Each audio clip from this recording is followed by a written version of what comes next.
ইরানের পররাষ্ট্রমন্ত্রী Masoud Pezeshkian আন্তর্জাতিক মঞ্চে দাঁড়িয়ে দ্ব্যর্থহীন কণ্ঠে ঘোষণা করেছেন, ইরান যুদ্ধ চায় না, কিন্তু আমেরিকা যদি যুদ্ধ চাপিয়ে দেয় তবে তেহরান তার সমুচিত জবাব দিতে পুরোপুরি প্রস্তুত।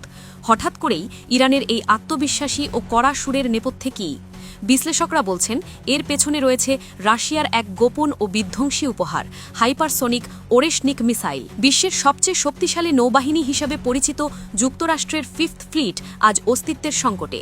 ওয়াশিংটন এতদিন ভেবেছিল বাহরাইনে ঘাঁটি গেড়ে বসা এই বিশাল নৌবহর দিয়েই তারা পুরো মধ্যপ্রাচ্যের সমুদ্রপথ নিয়ন্ত্রণ করবে, কিন্তু সেই অহংকারী হিসাব নিকাশ এক লহমায় ওলটপালট করে দিয়েছে রাশিয়া ও ইরানের নতুন সামরিক সমীকরণ।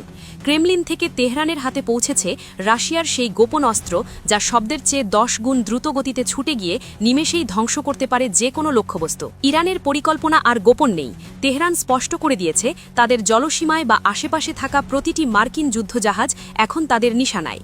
পেজেশকিয়ানের হুঁশিয়ারি আর ওরেশনিক মিসাইলের উপস্থিতি প্রমাণ করে রাশিয়ার প্রযুক্তি আর ইরানের সাহস মিলে যুক্তরাষ্ট্রের বিশাল বিমানবাহী রণতরীগুলোকে কার্যত ভাসমান কফিনে পরিণত করেছে।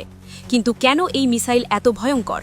এটি মাঝপথে বারবার নিজের গতিপথ পরিবর্তন করতে সক্ষম, যার ফলে আমেরিকার গর্বের প্রতীক এজিস মিসাইল ডিফেন্স সিস্টেম বা আধুনিক রাডারও এর গতিপথ বুঝতে ব্যর্থ হচ্ছে। পেন্টাগনের জেনারেলদের কপালে এখন চিন্তার ভাঁজ, কারণ তাদের হাতে এই মিসাইল ঠেকানোর মতো কোনো কার্যকর প্রযুক্তি নেই।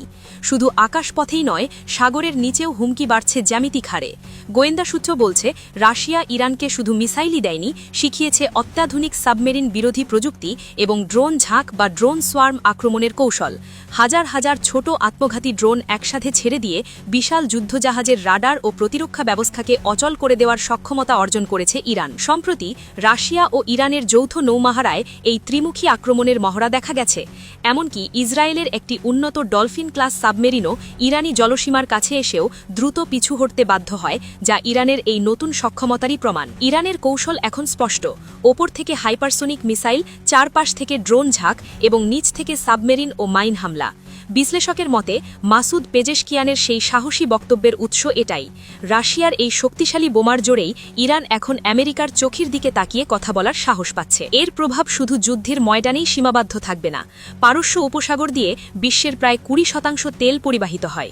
এই অঞ্চলে বড় কোনো সংঘাত বাঁধলে তেলের দাম ব্যারেল প্রতি $200 ছাড়িয়ে যেতে পারে, যা বিশ্ব অর্থনীতিতে ধস নামাবে।